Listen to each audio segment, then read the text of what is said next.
அனைவருக்கும் வணக்கம். முருகப்பெருமானின் அருளால் மிதுன ராசிக்காரர்களுக்கு இந்த தை மாதம் 30 முடிவதற்குள்ள சில அற்புதமான அதிசயங்கள் நடக்கக்கூடியதாக இருக்குது.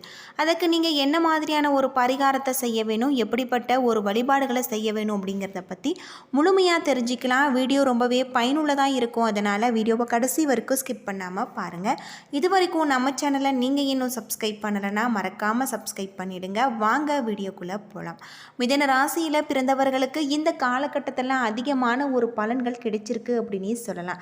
சில இடங்களில் வேலையில் உங்களுக்கு போராட்டமாக இருக்கும். அது மட்டும் இல்லாமல் சில இடங்களில் உங்களுக்கு உயர்வுகள் உயர்வுகள் ஏற்படக்கூடிய மாற்றங்கள் இருக்குது. வியாபாரத்தில் விற்பனையும் லாபமும் அதிகரிக்கக்கூடியதாகும். புதிய முதலீடுகளில் நீங்கள் தைரியமாக ஈடுபடலாம். குடும்பத்தில் இருந்து வந்த மன சங்கடங்கள் நீங்கும். பிள்ளைகளால் சில பிரச்சனைகள் வரலாம். அலுவலகத்தில் மேன்மையான ஒரு நிலை ஏற்படக்கூடிய வகையில் சொல்லப்பட்டிருக்கு. பதவி மாற்றம், சம்பள ஏற்றம் கிடைக்க பேச்சுவார்த்தை நடக்கும். வியாபாரத்தில் அதிக லாபம் கிடைச்சிருக்கு. புதிய திட்டங்கள் போடுவதற்கான ஒரு நேரமாக இருக்குது. குடும்பத்தில் இருந்த குழப்பங்கள் தீரக்கூடியதாகவும் பிள்ளைகளால் சில பிரச்சனைகள் தீரக்கூடியதாகும். பெரியோர்களுடைய ஆதரவு கிடைச்சிருக்கு. குடும்பத்திற்காக பண வரவு அதிகரிக்க நீங்கள் கவனம் செலுத்த வேண்டும். கலைத்துறையில் பணவரவு அதிகரிப்பதால் உங்களுக்கு வெற்றிகள் கிடைக்கக்கூடிய வகையில் சொல்லப்பட்டிருக்கு. புதிய முதலீடுகளில் நீங்கள் எச்சரிக்கையாக இறங்க வேண்டும். சந்திரனுடைய இடப்பெயர்ச்சி நல்லது கெட்டது கலந்த பலன்களை கொண்டு வரும். சுக்கிரன் 7ல் இருப்பதால் கைவிடாத காதல் உங்களுக்கு நிறைவேறி மன மகிழ்ச்சி ஏற்படக்கூடிய வகையில் சொல்லப்பட்டிருக்கு. எச்சரிக்கையாக பங்குதாரர்கள் உங்களை கையாள வேண்டும். இதுவரை மிதுன ராசிக்காரர்கள் தங்களுடைய தொழில், உத்தியோகம், வியாபாரம், குடும்பம் ஆகியவற்றின் மேன்மைக்காக உழைக்க வேண்டும். பண விஷயத்தில் நிதானமாக நீங்கள் இருக்க வேண்டும். மேலும் பெரியோர்களுடைய ஆதரவை நீங்கள் நாடலாம். இந்த காலகட்டத்தில் வீட்டு பூஜை அறையில் தீபம் ஏற்றி நீங்கள் சிவபெருமான முழு மனதோடு வழிபட்டு வருவது உங்களுடைய வாழ்க்கைக்கு ரொம்பவும் நல்லது அப்படின்னு சொல்லலாம். உங்களுடைய தொழிலில் இருக்கக்கூடிய அனைத்து விதமான பிரச்சனைகளுக்குமே தீர்வு கிடைக்கக்கூடிய வகையில் தான் சொல்லப்பட்டிருக்கு. வருமானம் அதிகரிக்கக்கூடியதாகும். ஒரு சிலருக்கு எதிர்பாராத பணவரவு கிடைப்பதற்கான வாய்ப்பு உண்டு. நீண்ட நாட்களாக உங்களை வருத்தி கொண்டிருந்த உடல் உபாதைகளில் இருந்து நிவாரணம் கிடைக்கலாம். வீண் செலவுகள் எதுவும் ஏற்படுவதற்கு இல்லை. பணியின் காரணமாக பிரிந்திருந்த கணவன் மனைவி ஒன்று சேர்ந்து உங்களுக்கு சந்தர்ப்பம் கனிந்து வரக்கூடிய வகையில் இருக்குது. மற்றவர்களுடன் மனஸ்தாபங்கள் ஏற்படக்கூடும் என்பதால் பேசும்போது பொறுமை தேவை. பிள்ளை அல்லது பெண்ணின் திருமணத்திற்கான முயற்சிகளையே நீங்கள் மேற்கொள்ளலாம். இந்த காலகட்டத்தில் அலுவலகத்தில் சக பணியாளர்களை அனுசரித்து நடந்து கொள்ள வேண்டும். உங்களுடைய வேலைகளில் மட்டுமே கவனம் செலுத்த வேண்டியது அவசியம். அதிகாரிகளுடன் பேசும்பொழுது பொறுமை இழக்காமல் இருப்பது நல்லது. வியாபாரத்தில் கூடுதல் கவனமாக நீங்கள் உழைக்க வேண்டும். பற்று வரவு நல்ல முறையில் நடக்கும். பணியாளர்களுடைய ஒத்துழைப்பு கிடைச்சிருக்கு. உங்களுடைய முயற்சிகள் சக வியாபாரிகளுடைய ஆதரவு கிடைக்கக்கூடிய வகையில் சொல்லப்பட்டிருக்கு. குடும்பத்தை நிர்வகிக்கக்கூடிய பெண்களுக்கு பிரச்சனை இல்லாத ஒரு வாரம் அப்படின்னு சொல்லலாம். அலுவலகத்துக்கு செல்லக்கூடிய பெண்களுக்கு எதிர்பார்ப்புகள் ஓரளவு நிறைவேறக்கூடிய வகையில் இருக்குது. தினமும் காலையில் வீட்டு பூஜை அறையில் தீபம் ஏற்றி முருகப்பெருமானுக்கு உரிய மந்திரங்களை நீங்கள் மனதார உச்சரித்து வருவதும் உங்களுக்கு ரொம்ப நல்ல மாற்றத்தை தரக்கூடிய வகையில் சொல்லப்பட்டிருக்கு. பொதுவாக மிதுன ராசியை பொறுத்தவரை உங்களுக்கு இந்த காலகட்டம் முழுவதுமே நல்ல ஒரு யோகமான நன்மைகள் ஏற்படலாம். உங்களுடைய தொழிலையும் நல்ல ஒரு நிலை ஏற்படக்கூடிய வகையில் சொல்லப்பட்டிருக்கு. அது மட்டும் இல்லாமல் இந்த காலகட்டம் வீட்டு பூஜை அறையில் தீபம் ஏற்றி நீங்கள் பிரம்ம முகூர்த்த வேலையில் முருகப்பெருமானை வழிபட்டு வருவது நல்லது. இந்த 2026 உங்களுக்கு சிறப்பான புதிய வாய்ப்புகளை பெற்றுத்தரக்கூடியதாக தான் இருக்குது. உங்களுடைய உறவுகளை மேம்படுத்தும், உறவை உயர்த்தும் வாய்ப்பு இருக்குது. உங்களுடைய தொழில் தொடர்பான விஷயங்களில் முன்னேற்றம் ஏற்படலாம். உத்தியோகர்கள் பணியிடத்தில் மேலதிகாரிகளிடம் இருந்து முழு ஆதரவை பெறுவீங்க.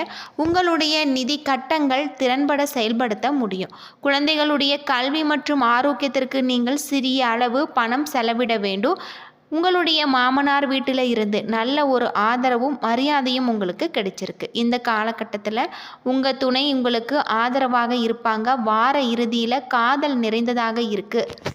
பொதுவாக மிதுன ராசியில் பிறந்தவர்களுக்கு அற்புதமான யோகமான பல நன்மைகள் ஏற்படலாம். அது மட்டும் இல்லாமல் இந்த காலகட்டத்தில் உங்களுக்கு நல்ல சிறப்பான ஒரு மேன்மை, வேலைப்பளு அதிகரிக்கக்கூடிய வகையில் சொல்லப்பட்டிருக்கு. தொழிலில் இருக்கக்கூடிய பிரச்சனைகள் அனைத்திற்குமே நல்ல ஒரு தீர்வு கிடைக்கக்கூடிய வகையில் இருக்குது. அது மட்டும் இல்லாமல் உங்களுக்கு எடுத்த காரியத்தில் நல்ல ஒரு லாபம் ஏற்படலாம். தைரிய வீரிய ஸ்தானாதிபதி சூரியன் ராசியை பார்ப்பதால் உங்களுடைய தைரியம் அதிகரிக்கலாம். எதிலுமே லாபத்தை பார்க்க முடியும். எல்லா நன்மையும் உண்டாகி உடல் ஆரோக்கியம் பெறும். வாக்கு வன்மையினால் எந்த ஒரு காரியத்தையுமே சுலபமாக செய்து முடிப்பீங்க. தொழில் வியாபாரத்தில் எதிர்பார்த்ததை விட கூடுதல் லாபம் கிடைக்க பெறுவீங்க. புதிய ஆர்டர்கள் உங்களுக்கு கிடைச்சிருக்கு. கணவன் மனைவிக்கு இடையே நெருக்கம் அதிகரிக்கக்கூடியதாகவும் குழந்தைகளுடைய எதிர்கால நலனில் அக்கறை காட்டுவீங்க. நண்பர்கள் உறவினர்கள் மூலம் உங்களுக்கு தேவையான உதவி கிடைக்கலாம். வழக்குகளில் சாதகமான ஒரு நிலை காணப்படலாம். எதிர்ப்புகள் விலகும்.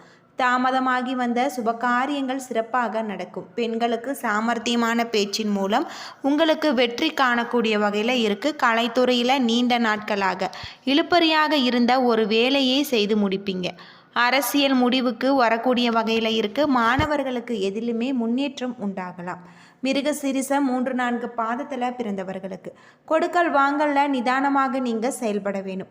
எதிர்பார்த்த லாபத்தை பெற முடியும். இந்த காலகட்டம் முழுவதுமே உங்களுக்கு பல நன்மைகளை தரக்கூடிய வகையில் கிரக நிலைகளும் அமைஞ்சிருப்பதால் யோகமான பல மாற்றத்தை தரக்கூடிய வகையில் உங்களுக்கு சொல்லப்பட்டிருக்கு. அது மட்டும் இல்லாமல் உங்களுடைய தொழிலையும் நல்ல ஒரு மேன்மையான ஒரு நிலை ஏற்படலாம். புதிய ஆர்டர்கள் கிடைக்கக்கூடியதாகவும் அபிவிருத்தி பெருகக்கூடியதாகும். கூட்டாளிகள் அனுகூலமாக நடந்து கொள்வாங்க. லாபம் அதிகரிக்கும். உத்தியோகர்கள் உயர்வடைவாங்க. மாணவர்கள் கல்வியில் படிப்படியாக முன்னேறி பெறுவாங்க. முன்னேற்றத்தை பெறக்கூடிய வகையிலையும் இருக்குது. திருவாதிரை நட்சத்திரத்தில் பிறந்தவர்களுக்கு தேவையற்ற பொழுதுபோக்குகளை நண்பர்களின் சவகாசத்தை நீங்கள் தவிர்ப்பதன் மூலம் நல்ல பலன்கள் பெற முடியும். ஓரளவுக்கு சேமிப்பு பெருகும். குடும்பத்தில் ஒற்றுமையும் சுபிட்சமும் உண்டாகலாம். எடுக்கும் முயற்சிகள் அனுகூலமான ஒரு பலன்களை கிடைக்கக்கூடியதாகும். கணவன் மனைவிக்கு இடையே சிறு சிறு கருத்து வேறுபாடுகள் தோன்றினாலுமே ஒற்றுமை குறையாது. பணம் பல வகைகளில் உங்களுக்கு வந்து சேரும் அப்படின்னே சொல்லலாம். புனர்பூசம் 1, 2, 3 பாதத்தில் பிறந்தவர்களுக்கு இந்த காலகட்டத்தில் வீடு மனை வண்டி வாகனம் வாங்கக்கூடிய யோகம் உண்டாகலாம். சிலருக்கு நினைத்தவரையே கைப்பிடிக்கக்கூடிய யோகம் அமைஞ்சிருக்கு. புத்திர வழியில் மகிழ்ச்சி தரக்கூடிய சம்பவங்கள் நடைபெறலாம். உத்தியோகத்தில் இருப்பவர்கள் எதிர்பார்த்த இடமாற்றங்களை பெற்று குடும்பத்தோடு சேர்ந்து மகிழ்வாங்க. உடன் பிறப்புகளுடன் உங்களுக்கு பணிபுரிபவர்களின் ஆதரவும் மகிழ்ச்சியும் உங்களுக்கு கிடைக்கக்கூடிய வகையில் இருக்குது அப்படின்னு சொல்லப்பட்டிருக்கு. இந்த காலகட்டம் முழுவதுமே மிதுன ராசியை பொறுத்தவரை சிறப்பான யோகமானதாக இருக்குது. தாயின் ஆரோக்கியத்தில் நீங்கள் அக்கறை செலுத்துவது நன்மை பயக்கும். யாரையுமே புண்படுத்தாமல் இருப்பது நல்லது. நிறைய செலவுகள் வரலாம். குடும்பத்திற்காக செலவழிப்பது உங்களுக்கு நல்லது. குடிப்பதற்கு தண்ணீர் கொடுப்பது நன்மை பயக்கும். அது மட்டும் இல்லாமல் தண்ணீர் சொட்டி கொண்டிருந்தால் அதனை சரி செய்து கொள்வது உங்களுக்கு வழக்கம். சாலைகளில் உமிழ் நீரை துப்புவதை நீங்கள் தவிர்ப்பதும் நல்லது. 3ஆம் இடத்துல கேது பகவான் இருப்பதால் அக்கம் பக்கத்தாருடன் நல்லுறவை ஏற்படுத்தும் முயற்சிகளில் வெற்றியை பெற்றுத்தந்து யோகம் உண்டாகலாம். திருமணம் தொடர்பான பேச்சுவார்த்தைகள் உங்களுக்கு நடக்கும். வெளிநாட்டு நிறுவனங்களில் ஒப்பந்தம் செய்வீங்க. புதன் 7ஆம் இடத்துல இருப்பதால் படிப்பு நன்றாக இருக்குது. காதல் விஷயங்களில் வெற்றி உண்டாகக்கூடியதாகும். காதல் திருமணம் பெற்றோர் சம்மந்தத்துடன் நடக்கக்கூடிய வகையில் இருக்குது. நீண்ட நாட்களாக இருந்து வந்த ஆரோக்கிய குறைபாடுகள் நீங்களாம். குரு ராசியில் இருப்பதால் பிரிந்து சென்ற நபர் மீண்டும் உங்களிடம் வருவாங்க. விஐபிகளுடைய தொடர்பு ஏற்படக்கூடிய வகையில் சொல்லப்பட்டிருக்கு. அப்பாவின் ஆரோக்கியத்தில் நீங்கள் அக்கறை செலுத்துவது நல்லது அப்படின்னே சொல்லலாம். அது மட்டும் இல்லாமல் இந்த காலகட்டம் முழுவதுமே உங்களுக்கு சிறப்பானதாக சொல்லப்பட்டிருக்கு. அரசு ஊழியர்கள் யாரையுமே நீங்கள் பகைத்து கொள்ளாமல் செயல்பட வேண்டியது உங்களுக்கு சிறப்பானதாகவும் மேன்மையானதாகவும் இருக்குது அப்படின்னே சொல்லலாம். அது மட்டும் இல்லாமல் இந்த காலகட்டத்தில் உங்களுடைய பணத்தை பாதுகாப்பான முறையில் வைத்துக்கொள்வீங்கன்னா உங்களுக்கு நல்ல நன்மைகள் ஏற்படும் அப்படின்னு சொல்லலாம். என்ன நண்பர்களே, இந்த வீடியோ உங்களுக்கு பயனுள்ள ஒரு தகவலை தந்திருக்கும்னு நினைக்கிறேன். வீடியோ பிடிச்சிருந்தா லைக் பண்ணுங்கள், ஷேர் பண்ணுங்கள், கமெண்ட் பண்ணுங்கள். இதுபோல் தகவலை தெரிஞ்சிக்க நம்ம சேனலை மறக்காமல் சப்ஸ்கிரைப் பண்ணிவிடுங்க. நன்றி நண்பர்களே.